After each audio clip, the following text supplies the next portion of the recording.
IND-AS 40 investment property, ये basically 3 part में बटा हुआ है हमारा। बेसिक में टॉपिक जो हमने ऑलरेडी कवर कर रखे IND-AS 16 में, और अदर टॉपिक है।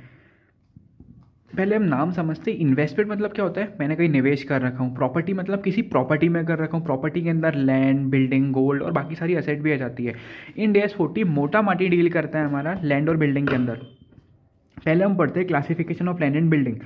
मेरे पास मान के चलो, सपोज करो मेरे पास है ज़मीन है और बिल्डिंग है। एक ज़मीन है और बिल्डिंग है ना।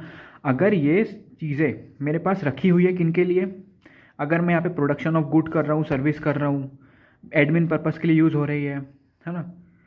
और ये रेंटल टू अदर, अब ये देखा देखा लग रहा है, हमने IND-AS 16 में पढ़े थे। अगर कोई भी असेट इन चीज़ों पर्पस के लिए रखती है तो उसको हम PPE बोलते हैं। लेकिन इस डेफिनेशन में लैंड और बिल्डिंग के केस में रेंटल टू अदर वाला पॉइंट यहाँ से हट गया है। मीन्स यहाँ पे एक्सेप्शन है लैंड और बिल्डिंग। अगर मैं लैंड और बिल्डिंग के अलावा कोई बाकी असेट, एग्जांपल मशीनरी है और कुछ भी सामान है, मैं अगर उसको भाड़े पे देता हूँ तो PPE के अंदर क्लासीफाई होगी। लेकिन वहीं पे अगर मेरे पास ज़मीन है और बिल्डिंग है, मैं उसको भाड़े पे देता हूँ तो वो कवर होगी इन्वेस्टमेंट प्रॉपर्टी वाले AS के अंदर, यानी कि IND-AS 40 के अंदर। हाँ, नेक्स्ट डब्बे पे जाते हैं। अगर लैंड और बिल्डिंग रखी है किसी को भाड़े पे देने के लिए, मैंने ले रखा हूँ कि भाई भविष्य में इसमें इसके वैल्यू बढ़ेंगी, कैपिटल एप्रिसिएशन के लिए, मैंने बस लेके छोड़ दिया हूँ अनडिटरमाइंड फ्यूचर यूज़ के लिए कि होगा भविष्य में काम आएंगी, तो इन 3 चीज़ों के लिए अगर मैंने ले रखा हूँ तो वो इन्वेस्टमेंट प्रॉपर्टी के अंदर कवर होता है IND-AS 40 के अंदर। अब मेरे पास लैंड और बिल्डिंग पड़ी हुई है, मैं लेता हूँ और बेच देता हूँ, लेता हूँ और बेच देता हूँ। मीन्स है मैं ऑर्डिनरी कोर्स ऑफ बिजनेस, मेरा धंधा ही यही है, लेके बेच देने का, है ना। तो ये इन्वेंट्री मानी जाएंगी मेरे लिए, IND-AS 2 में कवर होगी। एग्जाम्पल, अगर कोई कंपनी है तो उसके पास हो सकता है ये लैंड और बिल्डिंग है वो तीनों पर्पस के लिए रखी हुई हो, है ना। इसको हम समझते हैं। अगर कोई रियल इस्टेट कंपनी है, सब इसको एक सपोज करना कि ये रियल इस्टेट कंपनी है, ये अपनी कुछ किराए पे नहीं देती है, ये खाली क्या करती है, बनाती है और बेच देती है।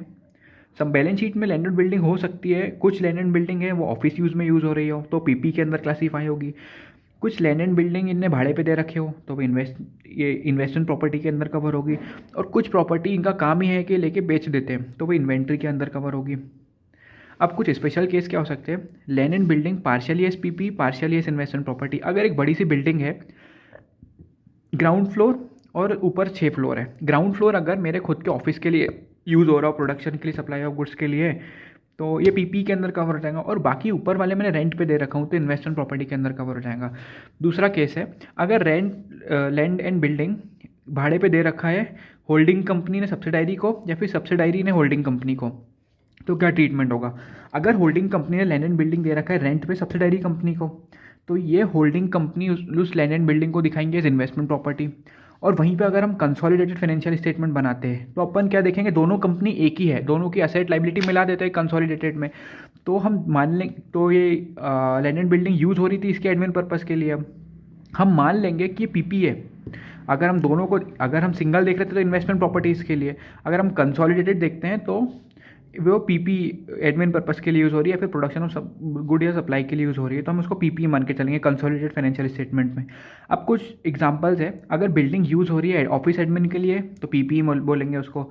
अगर अकोमोडेशन ऑफ एंटिटी स्टाफ, मेरे कुछ एम्प्लॉय लोग हैं उनको मैं ठहराता हूँ उस बिल्डिंग में, तो भी PPE मानूंगा मैं। प्रोडक्शन ऑफ गुड्स में तो ऑब्वियसली PPE मानूंगा मैं। अगर उसको रेंट पे दे देता हूँ, या फिर ऑपरेटिंग लीज क्या होती है, वो असेट मेरी किताबों में रहने वाली है और मैंने उसको भाड़े पे दे रखा हूँ। और फाइनेंस लीज क्या होती है, मैंने उसको किताबों से ही हटा दिया उस असेट को, तो इसमें मैंने भाड़े पे दे रखा हूँ तो इन्वेस्टमेंट प्रॉपर्टी। अगर मैंने लैंड एंड बिल्डिंग पड़ी हुई है जिसको मैं बेचता हूँ, लेता हूँ बेचता हूँ, लेता हूँ बेचता हूँ, तो ऑर्डिनरी कोर्स ऑफ बिजनेस है मेरा, इन्वेंट्री ट्रीट की जाएंगी। अब अकाउंटिंग क्या है, जनरल एंट्रीज जो हमने IND-AS 16 में पढ़े थे वैसी की वैसी सेम है, इसको हम देखते हैं। और हमने जो ऑलरेडी टॉपिक पढ़ रखे हैं वो भी सेम है, जैसे कि initial recognition of investment property जो हमने वहाँ पढ़े थे सेम है। Depreciation, measurement at each balance sheet date, decommissioning liability. लेकिन ये मेजरमेंट हमने पढ़े थे कॉस्ट मॉडल होता है, रिवैल्यूएशन मॉडल होता है, तो रिवैल्यूएशन मॉडल नहीं है, केवल कॉस्ट मॉडल है यहाँ पे।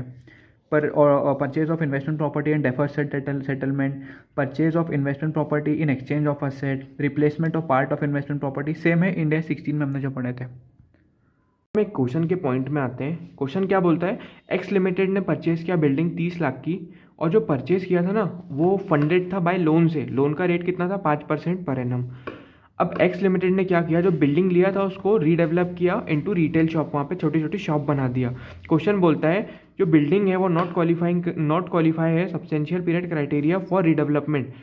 क्वेश्चन ने क्या बोला, not qualify the substantial period criteria for redevelopment. लेकिन लोन किसके लिए लिया गया था, जो परचेस किया गया था उसको फंड करने के लिए। तो मेरा दिमाग क्या बोलेगा, भैया ये तो सब्सटेंशियल पीरियड वाला होगा, तो जिसका इंटरेस्ट है उसको ऐड कर दो कॉस्ट में। ऐसा नहीं है, असेट ही नॉन क्वालिफाइंग असेट है, इंटरेस्ट ऐड नहीं होगा कॉस्ट में। कंफ्यूज मत होना कि नॉन क्वालिफाइंग सब्सटेंशियल पीरियड खाली रीडेवलपमेंट के लिए था, तो ये तो परचेज प्राइस के लिए लोन लिया गया था, तो इसका इंटरेस्ट ऐड कर दूँ। नहीं, वो असेट ही नॉन क्वालिफाइंग असेट है। अब हम आते हैं हमारे इस चैप्टर के इंड एस के टॉपिक थर्ड टॉपिक में, reclassification of land and building. ये क्या बोलता है इसको समझते हैं। एग्जाम्पल, अगर कोई बिल्डिंग थी, लैंड एंड बिल्डिंग थी, जो कि मैं यूज़ कर रहा था एज अ मेरी फैक्ट्री, या फिर जहाँ पे मैं उस बिल्डिंग से कोचिंग क्लासेस पढ़ाता था, मीन्स वो सर्विसेज में यूज़ हो रही थी मेरी, या फिर बैकएंड में यूज़ हो रही थी, यानी कि एडमिन के लिए यूज़ हो रही थी। अब क्या हुआ, मैंने देखा वो बिल्डिंग बहुत अच्छी जगह पे है, यहाँ पे रेंट बहुत अच्छा आ सकता है, तो मैंने क्या किया, उस बिल्डिंग को भाड़े पे चढ़ा दिया। अब वो मेरी क्या हो गई, पहले पीपीई थी, अब वो मेरी हो गई इन्वेस्टमेंट प्रॉपर्टी। पहले वो मेरी किताबों में एज पीपीई दिख रही थी, अब मैं उसको मेरी किताबों में दिखाने वाला हूँ एज इन्वेस्टमेंट प्रॉपर्टी। इसको किस वैल्यू पे दिखाऊंगा, ये हमेशा जो केयरिंग वैल्यू पर ट्रांसफर होगी। केयरिंग वैल्यू मतलब क्या होता है, बुक वैल्यू। बुक वैल्यू मतलब क्या होता है, कॉस्ट माइनस अब तक का डेप्रिसिएशन। इन्वेस्टमेंट प्रॉपर्टी पे डेप्रिसिएशन लगता है, तो हमेशा केयरिंग वैल्यू पे ट्रांसफर होगी। अगर ऐसा कुछ ट्रांसफर होता है तो हमेशा केयरिंग वैल्यू पे ट्रांसफर होगा। अब जो लैंड एंड बिल्डिंग जो है वो एक्चुअली उसका एक्चुअल चेंज होना चाहिए। ऐसा नहीं कि आप मैनेजमेंट की दिमाग में भर चल रहा है कि हम ऐसा कर सकते हैं, नहीं, उसका एक्चुअली में चेंज करना चाहिए, उसको रिक्लासीफाई करना चाहिए, एक्चुअल में होना चाहिए। उसके दिमाग में चल रहा है तो अपनी किताबों में कोई चेंज नहीं होगा। अगर वो लोग एक्चुअली में ऐसा पर्पस उसका चेंज करते हैं, उसको रिक्लासीफाई करते हैं, तो ये हम उसको केयरिंग वैल्यू पे दिखाने वाले हैं। केयरिंग वैल्यू क्या होती है, caring value means book value होता है, उसका दूसरा क्या इसका मतलब क्या होता है, कॉस्ट माइनस एक्यूमुलेटेड डेप्रिसिएशन। अब क्वेश्चन में बार बार हमको फेयर वैल्यू दिया रहेगा कंफ्यूज करने के लिए, तो इसको फेयर वैल्यू पे मत दिखा देना। अब जो हम ये रिक्लासीफाई करते हैं ना, ये कोई चेंज नहीं है अकाउंटिंग पॉलिसी में, और ना ही कोई ये प्रायर पीरियड एरर है। ऐसा नहीं है कि हमने पहले गलत दिखा रखे थे। बेसिकली कोई अकाउंटिंग पॉलिसी में चेंज नहीं है और हमारी कोई पहली गलती नहीं है, प्रायर पीरियड एरर नहीं है। अब एक और क्वेश्चन के पॉइंट में आते हैं। 31 मार्च 2001 को हमने एक इन्वेस्टमेंट बिल्डिंग थी जो हमने भाड़े पे दे रखे थे, और उसको हम किताबों में दिखा रहे थे 15 लाख रुपए में। बाद में क्या हुआ, उस बिल्डिंग को हम हमारे ऑफिस के पर्पस के लिए यूज़ करने लगे, तो मीन्स रिक्लासिफिकेशन हो गया, पीपी के अंदर आ जाएंगे अभी इन्वेस्टमेंट प्रॉपर्टी। अब उसी दिन क्या हुआ, मैनेजमेंट ने एस्टिमेट किया इसके recoverable amount of building 10 lakh रुपए।